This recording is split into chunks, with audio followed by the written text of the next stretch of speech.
What the frequency? Well, what's the frequency? With Sarah Sigma.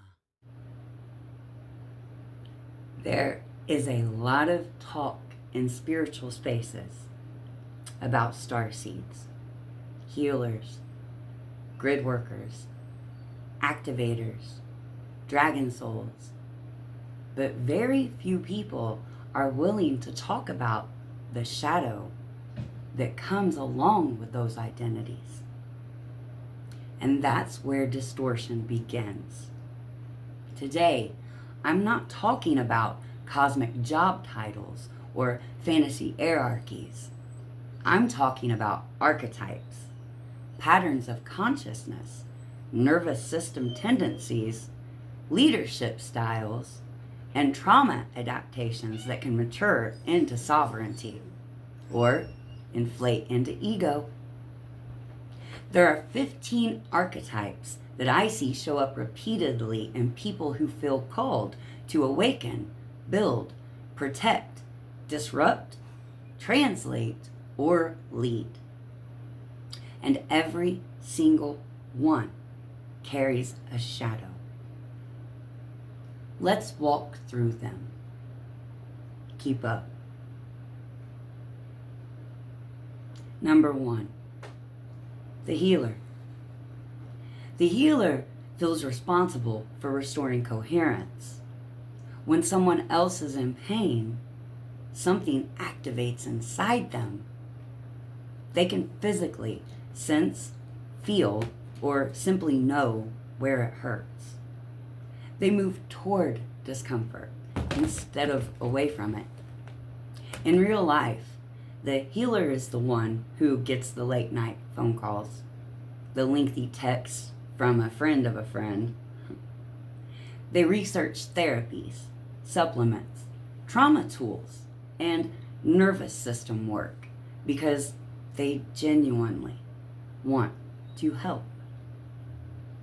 They often sense dysregulation before anyone names it. The shadow of the healer is over-identification with being needed. When worth becomes tied to fixing, they may unconsciously choose broken dynamics to maintain their purpose. Burnout and quiet resentment follow. Integration requires learning that compassion does not require self-sacrifice. The healer must ask, is this mine to carry? Rest becomes discipline, not indulgence. Healers, pencil periods of rest into your day. Set reminders on your phone. Activate your flow state. Number 2, the pillar. The pillar stabilizes chaos. When others panic, this archetype becomes grounded and structured. Their nervous system defaults to holding the room together. In families and partnerships, the pillar is the backbone. They do not collapse easily, and because of that, others assume that they don't need support. The shadow of the pillar is emotional suppression. Being strong becomes identity. Over time, tension, fatigue, or quiet resentment may surface. Integration requires allowing support. True strength includes the ability to receive. Number 3, the activator. The activator disrupts stagnation. They ask uncomfortable questions and challenge illusion. In real life, rooms shift when they enter. Their presence alone can catalyze growth. People either evolve quickly around them or feel exposed. The shadow of the activator is addiction to intensity. They may confuse adrenaline with alignment and create conflict unconsciously. Integration requires discernment and timing. Truth delivered with regulation becomes leadership instead of chaos. Not all truths need divulged. Timing and delivery can help support your mission, or it can take you off course before you even begin. Learn to discern and feel the room, so to speak. Number 4, the architect. The architect sees systems where others see confusion. They think in frameworks and long-term structures. They design programs, models, and strategies naturally. They love efficiency and clarity. The shadow of the architect is control. When anxiety rises, they tighten structure. Perfectionism replaces creativity. Integration requires flexibility. Systems should serve people, not dominate them. To win your shadow side, leave something undone, imperfect, or out of place on purpose. Learning to let go is the lesson. 5, the Guardian. The Guardian protects instinctively. Injustice activates them quickly. They defend boundaries, children, elders, animals, truth, and safety. Their loyalty runs deep. The shadow of the Guardian is hypervigilance. When protection becomes identity, they may perceive threat everywhere. Integration requires training the nervous system to recognize safety. Not all discomfort equals danger. Sometimes discomfort is the catalyst needed for immediate and permanent change. 6, the bridge, aka threshold. The bridge moves between worlds. They translate complex ideas into accessible language. They often explain spiritual perspectives to the skeptics and the psychological side to the mystics. They live in nuance. The shadow of the bridge is identity diffusion. Belonging nowhere can become exhausting. Integration requires choosing spaces where they do not dilute themselves. Loneliness can affect the bridge when not embodied. 7, the dragon or warrior. The dragon clears distortion. Truth matters more than comfort. They confront hypocrisy directly. They're willing to challenge authority. The shadow of the dragon is chronic rage. When anger becomes identity, isolation and stress follow. Integration requires channeling fire into strategy. Anger must move wisely, not reactively. Learning to respond or reply instead of reacting is the threshold or bridge's superpower here. 8, the rose ray. The rose leads with compassion. Their strength is softness. They hold emotional space and prioritize connection. The shadow of the rose is self-abandonment. They may suppress anger to maintain harmony. That would conflict with the shadow side of the dragon aka warrior, who is concerned with truth over comfort. When two starseeds are in union, if both have shadow work to do, you can obviously see where issues can arise. When one partner desires peace over all, and the other partner chooses truth above all, it can be destabilizing for those frequencies involved. When we live and act from the shadow, we affect all that are involved. As a soul choosing peace over everything, loving another who follows their heart but hasn't integrated their choice of truth above all, holds the potential to keep a serene soul in disarray, the exact opposite of their mission. Integration requires boundaries. Softness without self-protection becomes collapse, and we just outlined with unhealed shadows in relationship. 9. The mirror. The mirror triggers projection. Others see themselves in them.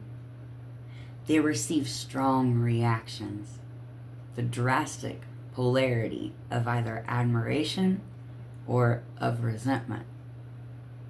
The shadow of the mirror is internalized doubt. Constant projection can erode self-trust. Always receiving and displaying others' behaviors can leave one questioning themselves. Integration here requires a strong internal definition. Not all feedback is truth. Remembering that perceptions are the byproduct of one's own experience allows one the liberation of honoring their own truth and everyone else's, simultaneously and accurately. 10. The Codebreaker.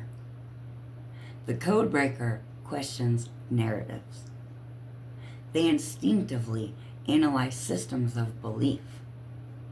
They are complex pattern recognizers who often remain several steps ahead. They dislike groupthink and dig beneath surface consensus. The Codebreaker is your friend who fact-checks everything. The shadow is cynicism or paranoia. Seeing things before the masses has prepared them for doubt and hyper-awareness. Distrust can isolate them. Integration requires balancing practice discernment with relational trust. I'm not suggesting that you trust all things at all times. What I am recommending is that you calm your mind, ground in, take a deep breath with an extra long exhale, 2 or 3 times if necessary. Ask yourself the question that you seek an answer for.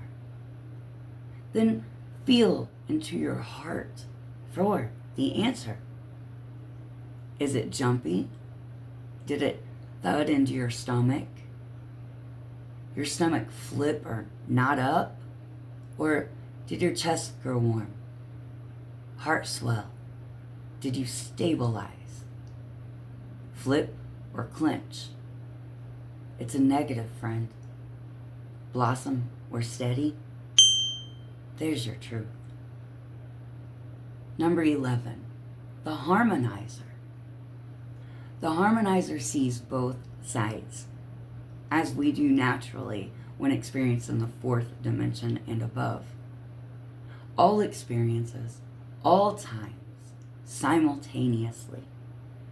4D is time and space, after all. The Harmonizers reduce polarization naturally. Their presence and voice alone is the medicine that they offer, sometimes unaware. They mediate conflict and calm escalation. The shadow is conflict avoidance. In preserving peace, they may silence themselves. They may have learned that shrinking equals surviving in their childhood. Integration requires speaking truth even when tensions rise. Practice. Write a script and rehearse it with a loved one. Hold that in your subconscious. 12. The transmitter. The transmitter receives ideas rapidly. Creativity flows easily. They conceptualize, write, or speak with natural fluency. The shadow is lack of follow-through. Inspiration without structure breeds instability. Sounds like an Aries starting a trillion things, yet completing none, or a Life Path 8 creating systems and teams just to go create some more. Yeah, I'm both an Aries and a Life Path 8. I'm well aware of overcoming the shadow.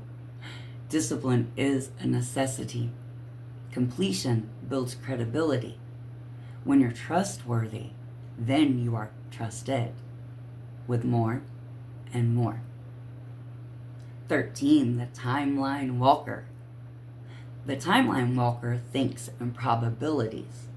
They see emerging patterns. They are future-oriented and strategic.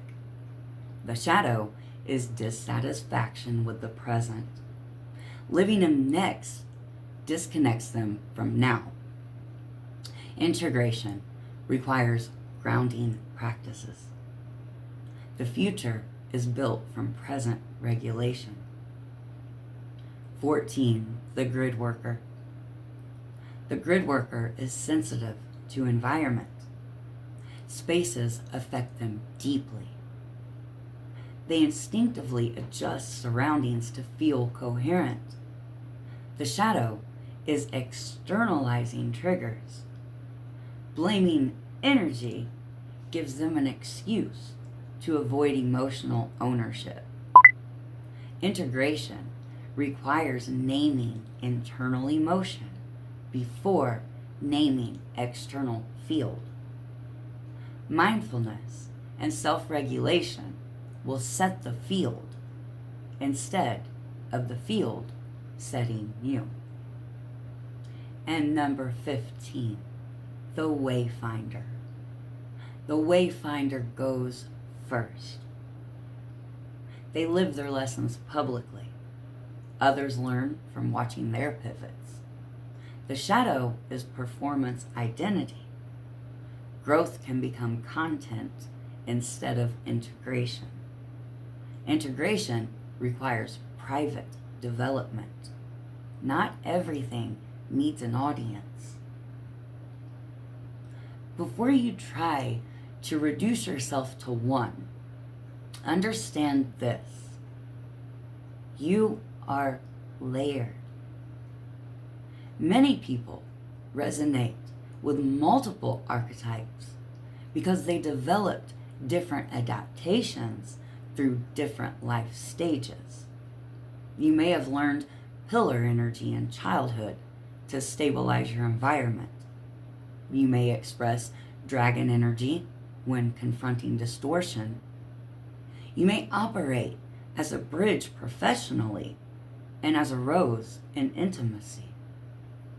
The key question is not, which one am I? The key question is, which one is driving when I am regulated, and which one is driving when I am triggered? Integration is awareness plus regulation. Archetypes create dynamics. The pillar stabilizes. The activator moves. The dragon confronts. The rose softens. The bridge translates. The guardian protects. When integrated, these pairings create powerful balance. When dysregulated, they create tension. Instead of saying, you overreact, you can say, my dragon is activated. Instead of, you never open up, you can say, my pillar struggles to receive. Language creates safety, and awareness creates responsibility. Switching those statements from you to my and I removes the trigger. Archetypes are not titles. They are tendencies. If identifying with one makes you feel superior, it is shadow. If identifying with one makes you more accountable, it is integration. Your archetype is not your status. It is your responsibility. If you want to identify yours and integrate the shadow intentionally, the free workbook is available at sarahsigma.gumroad.com. Link in the description. It's a few pages of questions that help you funnel into your current and past roles. Please receive as a gift to help the community. I am Sarah Sigma, and this is What the Frequency, a place where remembering is sacred, healing is rebellion, and love is a frequency that never fades. Until next time, stay awake, stay gentle, and stay harmonic.